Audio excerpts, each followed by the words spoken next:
चढ़ल जवानी के पानी पिए तो गे तोरा। हाँ, चढ़ल जवानी के पानी पिए तो गे तोरा।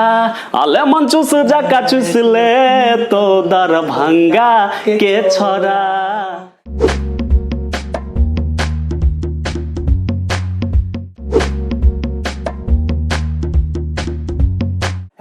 कैसे कैसा बारू केम चुके हमने चाहे होप आप सब लोग बढ़िया होंगे। मैं बोला था पिछले वीडियो में कि इनका इंटरव्यू लेकर आऊंगा, तो सामने बैठ चुके हैं मेरे साथ धर्मवीर भैया। आज इनके बारे में जानेंगे। सबसे पहले धर्मवीर भैया, आपको स्वागत है विष्णु बिहारी यूट्यूब चैनल पे। नमस्कार, प्रणाम समस्त मिथिलावासी के प्रणाम करै छी हम अहाँ सबके भाई धर्मवीर धुरंधर। और ये इंटरव्यू हिंदी में है तो हिंदी में बाजब। सबसे पहले कि विष्णु भाई जो है बहुत अच्छा काम कर रहे हैं, वो अगला वीडियो में भी हम बताए थे और अच्छा लग रहा है, और आप लोग सपोर्ट इनको कीजिए और फिर आगे देखते हैं। तो सबसे पहला सवाल यह है कि आप सिंगिंग स्टार्ट कब किए और कैसे किए? देखिए विष्णु जी, सिंगिंग स्टार्ट की बात है तो गायकी जो है ना, शौक तो आदमी का कहीं न कहीं बचपन से ही होता है। तो हम कोशिश तो कर रहे थे कि मतलब गाएं, लेकिन उस टाइम में बजट बहुत सारा।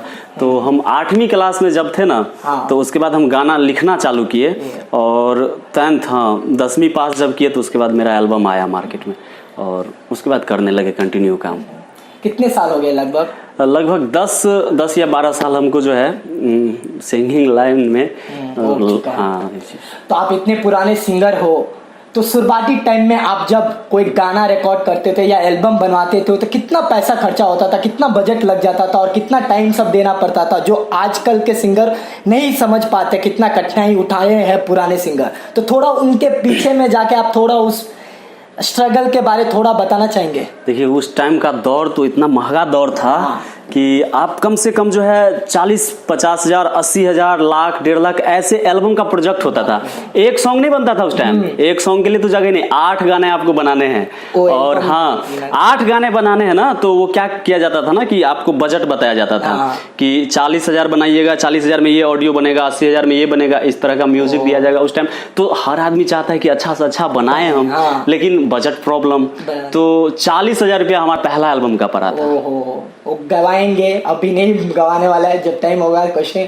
तो कितने दिन तक कहाँ जाते थे उस टाइम? देखिए हम लोग हमेशा कोशिश करते थे कि कहीं सस्ता में काम अच्छा हो जाए।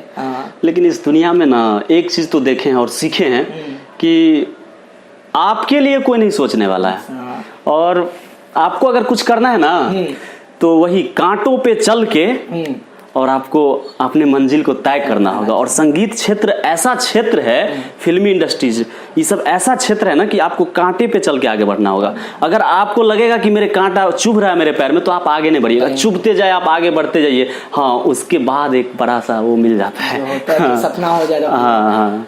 तो आपका ऐसा कौन सा पहला गाना था जो डीजे पे धमाल मचा दिया? उस गाने से आपको काफी लोग जानना शुरू कर दिया कि धर्मवीर भैया का गाना बज रहा है डीजे पे। देखिए है क्या कि गाना तो बहुत सारा हम गाएं, लेकिन होता क्या है, जो गाने से आपको पहचान मिलता है ना, और सबके नजर में वही सॉन्ग होता है। तो मेरा मुजफ्फरपुर माँ जानकी रिकॉर्डिंग स्टूडियो से मेरा सॉन्ग रिकॉर्ड होता था। तो उस टाइम जो है हम एक दिन में 5 सॉन्ग, 7, 8 ऐसे रिकॉर्ड कर लेते थे, और स्टूडियो वाला मुझे कोऑपरेट करता था। और आज मैं कुछ भी हूं ना, तो माँ जानकी स्टूडियो जो है वो मुझे बहुत सपोर्ट किए हैं। तो हम एक गाना गाए थे, लेमन चूस जगह चूस ले तो दरभंगा के छोरा। बहुत सारे आदमी को बुरा भी लगा कि भाई धर्मवीर जी अश्लील के बढ़ावा दे रहे हैं या कुछ भी, तो मैं उन लोगों से माफी मांगूंगा और चाहूंगा कि छोटे थे उस टाइम में, तो माफ कर दीजिए। तो ये सॉन्ग हम गाए तो स्टूडियो वाला बोला कि अरे सीजन तो ऑफ है, क्यों ये गा रहे हैं, नहीं चलेगा। हम बोले भैया आप रिकॉर्ड करके तो देखिए, ये जरूर बजेगा। तो बोले ठीक है रिकॉर्ड कीजिए। रिकॉर्ड किए, उसके बाद हम लोग जो है उस गाने को फैलाएं तो अच्छा बजा। तो वो गाना पहला आप गाएंगे ना, ऐसा हो ही नहीं सकता, भले उन लोग को बुरा लगे पर हम लोग को खुशी मिलेगा आप जब गाना गाएंगे। आपका पहला हिट गाना आपने अपने मुंह से, अभी जो यंगस्ट आता है, अभी जो न्यू सिंगर है, उन लोग को लिए अच्छा होगा, वो थोड़ा गा के बताइए। ऐसा था गाना, चढ़ल जवानी के पानी पिए तो गे तोरा। हाँ, चढ़ल जवानी के पानी पिए तो गे तोरा अले मन चूस जाका चूस ले तो दरभंगा के छोरा मधुबनी के छोरा हे गेले मन चूस जाका चूस ले तो दरभंगा के छोरा मधुबनी के छोरा। ये गाने जो था ना ये आपको एक बंगाल की जो लड़की डांस ऑर्केस्ट्रा में जो लड़की डांस करती ना तो वो स्टेज सॉन्ग था। वो डांस कर रही है लड़की तो नीचे से बता रहा है लड़का, तो इस टाइप का था। ये कौन लिखा था ये गाना याद है? खुद लिखे थे। खुद लिखे थे आप? मेरा जो भी गाना हिट हुआ ना ताजुब की बात है कि राइटर तो बहुत है, सब मेरे दोस्त हैं, लेकिन जो हम लिखते हैं ना कभी कभी सोच के निकल जाता है वो। जब ये गाना आप जब उस टाइम कितने साल हो गए ये गाना का वही 3-4 साल 4 साल। जब लिखे जब डाले या कुछ हौसला उससे कुछ बढ़ा? पहला बहुत हौसला बढ़ा।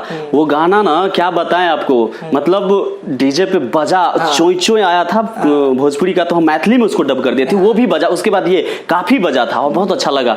और रिस्पांस जब मिलता है ना, कोई भी काम कोई अगर करे, कोई भी ऐसा काम अगर रिस्पांस मिले तो बहुत मजा आता है। जो आजकल डीजे पे धमाल मचा है आजकल का थोड़ा वो वाला मेरा एक और गाना इस बीच में हिट हुआ था, भोरे भोरे फोन के लिए मम्मी तो उठल को गए, और ये सुनाना चाहेंगे ऐसे है।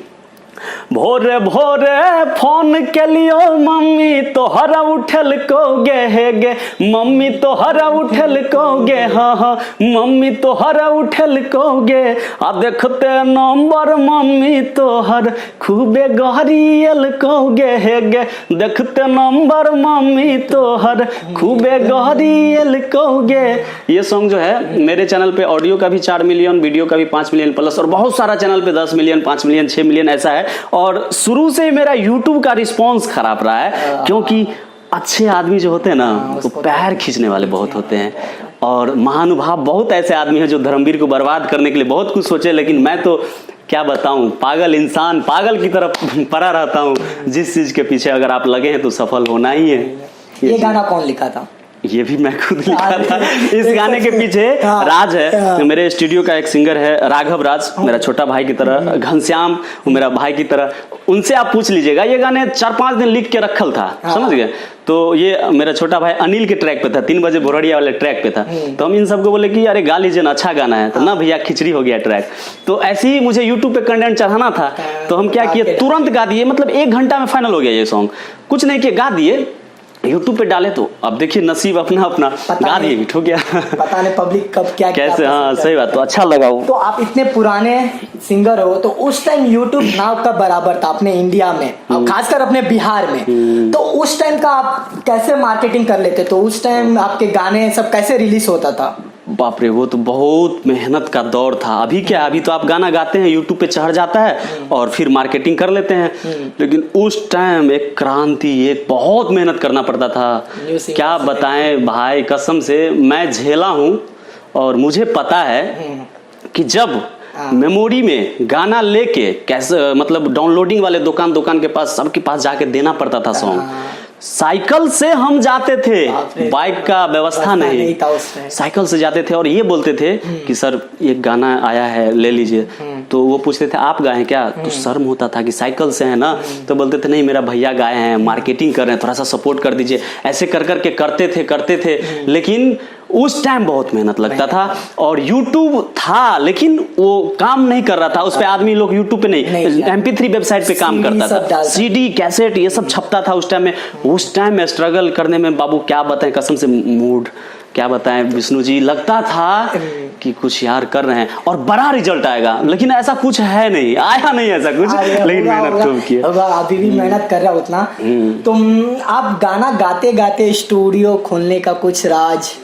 ये तो बहुत बड़ी राज है। तो उसके देखिए, अगर आप एक इंसान है ना, सबसे पहले इंसान अगर आप हैं और सच्चा इंसान है ना, तो आपको सबसे पहले बोलिए सारा कुछ याद आएगा कि मैं क्या झेला हूँ, क्या हुआ मेरे साथ, ये सब याद आएगा। और एक भी स्टूडियो ऐसा नहीं मिला जो मुझे कोऑपरेट करे। सिर्फ माँ जानकी स्टूडियो छोड़ के वहां भी मुझे प्रॉब्लम हुआ, मैं स्टूडियो नहीं खोलता। मेरा एक रक्षाबंधन का सॉन्ग आया था, वो सॉन्ग रिलीज हुआ और नैना म्यूजिक पे रिलीज हुआ वीडियो करके, जो कि स्टूडियो से परमिशन लेके हम किए हुए थे। उस गाने को क्या किया, वो ब्लॉक कर दिया। 1 घंटे में 50,000, 1 घंटे नहीं 1 दिन में 12 घंटे में 50,000 व्यू आया। उस टाइम व्यू का बहुत महत्व होता था। 10,000 किसी का नहीं जाता था, सब एकदम अरे यार हिट हो रहा है, सब मुझे बधाई देने लगे। चलो अरे 11-12 रात में देखे ना तो गाना ब्लॉक।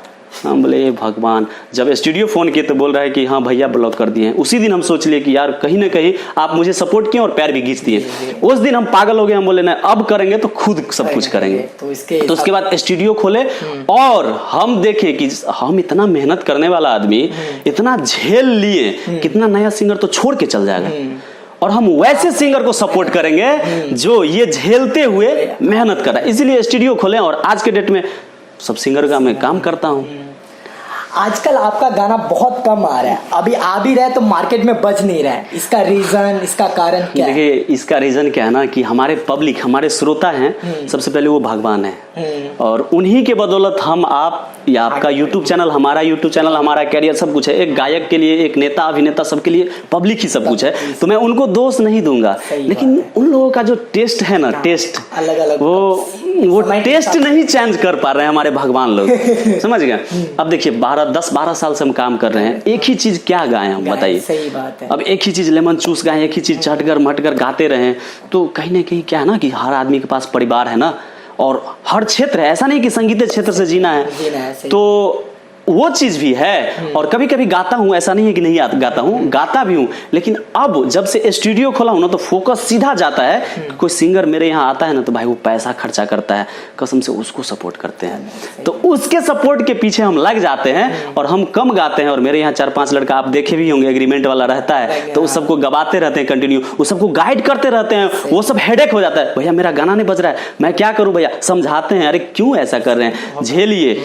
और क्या बताऊं, बहुत ऐसा दौर से गुजरना पड़ता है। इतने दिनों के भाग दौड़ के जिंदगी में कभी कोई लड़की के ऊपर दिल या प्यार कुछ भी, इसका थोड़ा स्टोरी बता दीजिए। चढ़ल जवानी के पानी पिए तो गे तोरा, लेमन चूस जना चूस ले तो दरभंगा के छोरा, मधुबनी के छोरा।